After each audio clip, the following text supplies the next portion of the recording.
Antes da gente começar a falar de um protozoário, vamos relembrar o que é isso. O que é um protozoário? Então, eu trouxe aqui a árvore da vida, de 69, tem árvores mais modernas, tem representações mais modernas, mas eu preferi trazer essa porque é uma forma mais simples da gente ver. Então, que os seres vivos eles estão divididos conforme as similaridades genéticas. E a gente tem aqui embaixo, vocês conseguem ver, um ancestral comum, né? E logo em seguida o reino Monera, que é composto por 3 tipos de bactérias: cianobactérias, arqueobactérias e as bactérias mesmo. O grupo mais evoluído filogeneticamente é o grupo protista, que está bem próximo aqui do grupo Monera, que são organismos unicelulares, mas eles são eucarióticos. Qual que é a diferença principal de um organismo eucarioto para um organismo procarioto? Isso, o eucarioto, eu tenho carioteca. Eu tenho uma espécie de membrana que está delimitando o DNA do restante do conteúdo celular. As células eucarióticas, elas são compartimentalizadas, elas são mais organizadas. Então, nas células eucarióticas, independente se o organismo ele é unicelular, composto de uma célula só, ou pluricelular, os processos celulares vão acontecer de forma compartimentalizada, lá no retículo endoplasmático rugoso, no liso ou no complexo de Golgi. Um fato interessante, que é característico dos protozoários, é que eles não produzem pigmentos, ao contrário dos fungos, que são eucariotos pluricelulares e produzem pigmentos.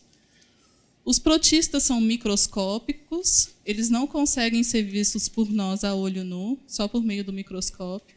Eles não possuem parede celular, que é uma diferença entre protozoários e bactérias, né? E eles geralmente são móveis.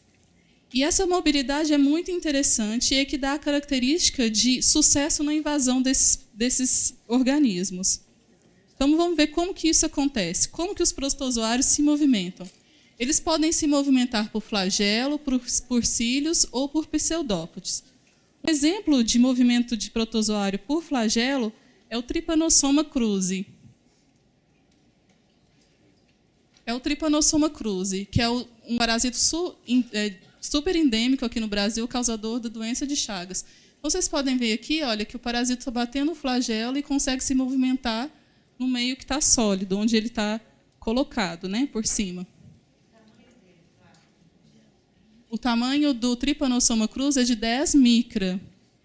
Então, 6 vezes menor que 1 centímetro. Que um metro, desculpa. Micrômetro.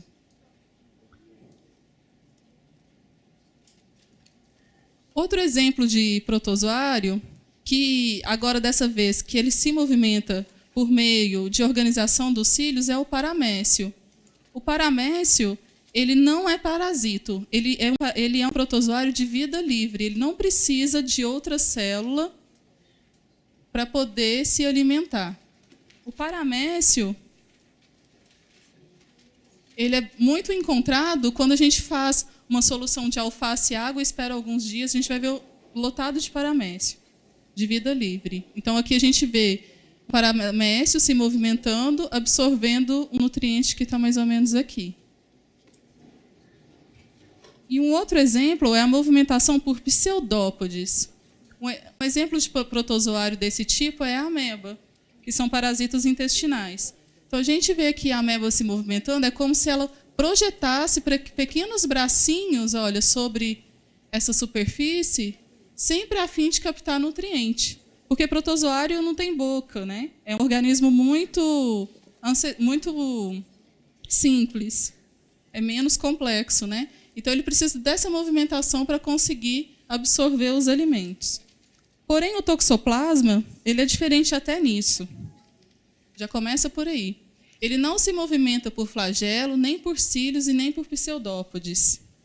No interior lá da célula, né, do toxoplasma, existem moléculas que são responsáveis por dar forma do parasito, assim como as nossas células, que são eucariotas.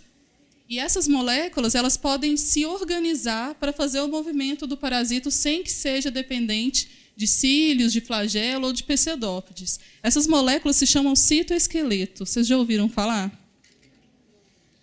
Citoesqueleto é exatamente isso que eu falei. São uma rede de moléculas que vai dar forma à célula, né? E pode garantir movimento dependendo do tipo. Então, olha aqui para vocês verem. Olha para vocês verem, é um termo bem mineiro, inclusive. O formato do toxoplasma é de gomos de mexeriquinha, olha. E aí ele sempre vai chegar perto da célula e vai tentar encontrar um lugar para ele invadir. E aqui a gente não vê nenhum flagelo batendo, como é o caso do tripanossoma.